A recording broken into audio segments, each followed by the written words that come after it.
Hi every one, welcome to option Tamil trader. இன்னைக்கு நம்ம சிம்பிளாக இன்னைக்கு நடந்த மார்க்கெட்டை பற்றி பார்த்துடலாம். ஓகே, இன்னைக்கு வந்து மார்க்கெட் எங்கே ஓப்பன் ஆச்சுன்னு பார்த்தீங்கன்னா கரெக்டாக 700 பக்கத்தில் ஓப்பன் ஆகி, அதாவது 24,700 பக்கத்தில் ஓப்பன் ஆகி 24,500 வரை கீழே வந்து அப்புறமா மேலே தூக்கிட்டாங்க. கிட்டத்தட்ட இன்னைக்கு ஒரு எவ்வளோ ரேஞ்ச் வச்சுருக்காங்கன்னு பார்த்தீங்கன்னா, அதாவது லோலேருந்து நம்ம எப்போ கனெக்ட் பண்ணோம் ஒரு நாளோட ரேஞ்சு, இன்னைக்குள்ள ரேஞ்சு மட்டும் கிட்டத்தட்ட 600 பாயிண்ட், அதாவது லோல இருந்து 600 பாயிண்ட் வந்து நம்மளுக்கு இன்னைக்கு ரேஞ்ச் வந்து கொடுத்துருக்காங்க மார்க்கெட்டு. ஓகே, சரி, இன்னைக்கு நம்மளுக்கு கிடைச்ச வாய்ப்பு அதையும் பார்த்துடலாம். இன்னைக்கு ஆனால் நல்ல ஒரு ப்ராஃபிட் டே, நல்ல ஒரு ப்ராஃபிட்டபுளான டே. இன்னைக்கு நல்ல ஒரு ப்ராஃபிட் கிடைச்சிது. சரி, நான் இப்போ எதுலலாம் எனக்கு வாய்ப்பு கிடைச்சது, எதுலலாம் நான் வந்து என்ட்ரி பண்ணேன் அப்படின்றதையும் நான் உங்களுக்கு சொல்லிடுறேன். ஆல்ரெடி நம்மளோட வாட்ஸ்அப் குரூப்லேயும் நான் சொல்லியிருந்தேன். சரியா? சரி, அதை நான் இப்போ உங்களுக்கு ஷேர் பண்ணுறேன் என்னெல்லாம் நான் என்ட்ரி எடுத்தேன் அப்படின்னு சொல்லிட்டு. இந்த இடத்துல நம்ம மார்னிங் ஒரு என்ட்ரி எடுத்திருந்தோம், அதாவது புட் ஆப்ஷனில். சரிங்களா? 650 புட்டுன்னு நினைக்கிறேன். அதில் நம்ம ஒரு என்ட்ரி எடுத்திருந்தோம். இதுலேருந்து இங்கே வர கீழே வர வந்தது. நான் இங்கேயே க்ளோஸ் பண்ணிட்டேன். ஆல்ரெடி நான் அதுலேயும் சொல்லியிருந்தேன், வாட்ஸ்அப் குரூப்லேயும் நான் சொல்லிட்டேன், நாங்கள் வந்து இது பண்ணிட்டேன் அப்படின்னு சொல்லிட்டு. சரிங்களா? இதில் எனக்கு ஒரு 25 பாயிண்ட் கிடச்சிது. ஓகே, அடுத்து வந்து பார்த்தீங்கன்னா இந்த இடத்துல அகெயின் இந்த இடம் பார்த்தீங்களா, இந்த இடத்துல ஒரு என்ட்ரி நம்மளுக்கு வந்து கிடச்சிருந்தது. அதாவது 24,600 கால், 600 காலில் நான் இதில் ஒரு என்ட்ரி எடுத்திருந்தேன். இதுலேருந்து இதுவரை நான் வந்து ப்ராஃபிட் வந்து புக் பண்ணிட்டேன். இதில் எனக்கு ஒரு 70 பாயிண்ட் கிடச்சிது. ஓகேங்களா?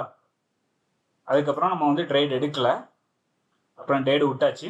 அப்புறம் ஏன்னா ஃபுல்லாக சைடு வேஸில் போயிடுச்சு, அதோட முடிஞ்சது நம்மளோட ட்ரேடு, மார்னிங் ட்ரேடு. ஓகே, அவ்வளோதான் முடிஞ்சது. அதுக்கப்புறமா செகண்ட் ஹாஃபில் நான் என்ன பண்ணேன்னா, நான் இதுலேருந்து ரிவர்சல் எதிர்பார்த்தேன். இதுலேருந்து ஏன் ரிவர்சல் எதிர்பார்த்தேன் அப்படின்னா, இதுக்கு ஒரு லாஜிக் இருக்குது, நான் அதையும் சொல்கிறேன். இதுலேருந்து நான் ரிவர்சல் எதிர்பார்த்தேன், ஆனால் ரிவர்சல் எனக்கு கிடைக்கல. சரி, அதுக்கப்புறம் வந்து இது பிரேக் ஆகி மேலே போனது. நான் ப்ரீமியத்துலேயும் நான் வந்து கால்குலேஷன் பண்ணி வச்சுருந்தேன். அந்த ரேஞ்சும் எனக்கு பிரேக் அவுட் கொடுத்துருந்தது. அதனால இதுலேருந்து இதில் ஒரு ட்ரேட் ஒன்று எடுத்திருந்தேன். இது வந்து நான் கரண்ட் வீக்கில் எடுத்திருந்தேன்.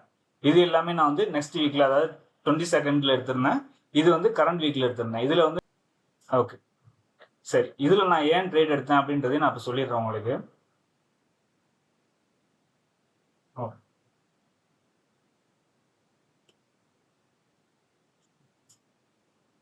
இப்போ இண்டிகேட்டர் ஆன் பண்ணிக்கலாம். இப்போ இண்டிகேட்டரில் என்ன நம்மளுக்கு காட்டுது அப்படின்னு பார்த்தீங்கன்னா, இதில் நம்மளுக்கு ஆவரேஜ் காட்டும். இதில் நம்ம என்ன முக்கியமாக பார்க்கணும் அப்படின்றதையும் நான் இப்போ சொல்கிறேன் உங்களுக்கு. இப்போ பாருங்க, மார்க்கெட் இந்த இடத்துல நம்மளுக்கு ஆவரேஜ் எவ்வளோ இருந்திருக்குன்னு பாருங்க. ஆவரேஜ் வந்து 82 அப்படின்னு இருந்திருக்கு. சரியா? சரி, அப்படி பாருங்க மார்க்கெட் என்ன ஆயிருக்குன்னு. மார்க்கெட்டோட ஆவரேஜ் வந்து என்ன ஆயிருக்கு, கூடிட்டே போயிருக்கு. அதாவது இப்போ வந்து கிட்டத்தட்ட 12 மணிக்கு வந்து பார்த்தீங்கன்னா 99 ரூபாய் ஆயிடுச்சு. அதாவது இன்னைக்கு எக்ஸ்பெரி டேல என்ன ஆகணும், நம்மளுக்கு குறையணும், கீழே தான் போகணும். ஆவரேஜ் வந்து என்ன ஆகணும், எண்ட் ஆஃப் த டே வந்து 0 ஆகணும். ஏடிஎம்மோட ஆவரேஜ் அவங்க வந்து என்ன ஆகணும், 0 ஆகணும். ஆனால் இது வந்து என்ன ஆகுது, இன்க்ரீஸ் ஆகிட்டே போயிட்டு இருக்கு. நம்மளுக்கு குறைய தான் செய்யணும், ஏன் கூடுது அப்படின்றது அதுக்கு ஒரு லாஜிக்கு. அதை வந்து நம்ம பார்க்கணும். இது வந்து அப்படி கூட்டுறாங்க அப்படின்னா ஏதாவது ஒரு பெரிய ஒரு மூமெண்டம் கொடுக்க போறாங்க அப்படின்ற ஒரு அர்த்தத்தை வந்து நம்ம இதுலேருந்து நம்ம புரிஞ்சுக்கலாம்.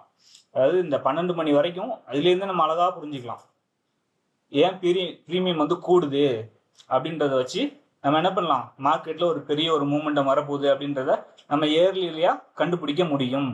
சரியா? இதையும் வந்து நான் வந்து குரூப்ல வந்து ஷேர் பண்ணியிருந்தேன். மார்க்கெட்டில் ஒரு பெரிய மூமெண்டம் வரும் அப்படின்னு சொல்லி நான் சொல்லியிருந்தேன். ஸோ நான் இங்கே வர தான் எதிர்பார்த்தேன். நான் இங்கே வர நான் ட்ரேட் எடுக்கலை. ஓகேங்களா? அதாவது இந்த இடத்துக்கு வர நான் ட்ரேட் எடுக்கலை.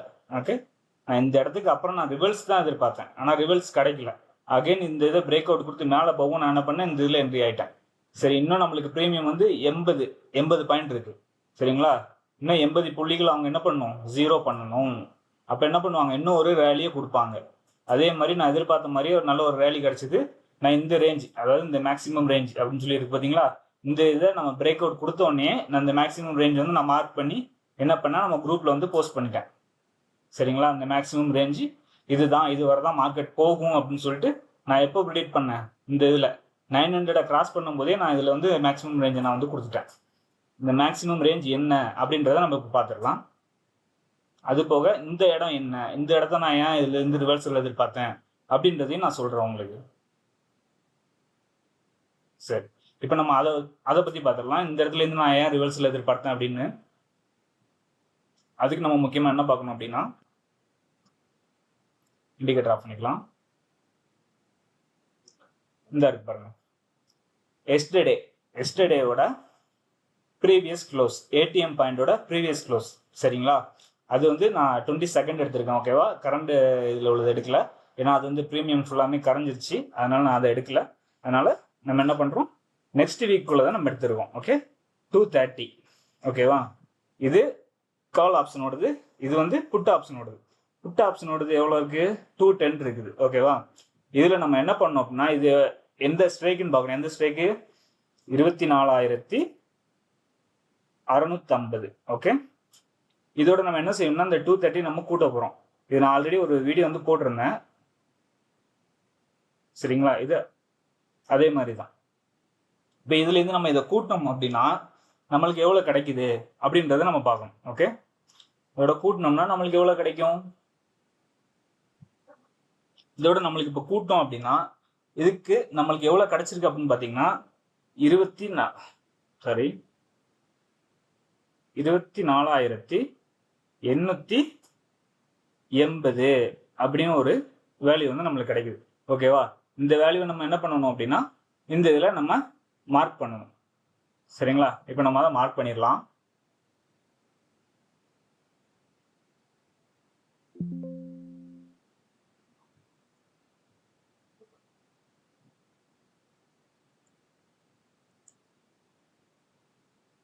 $880.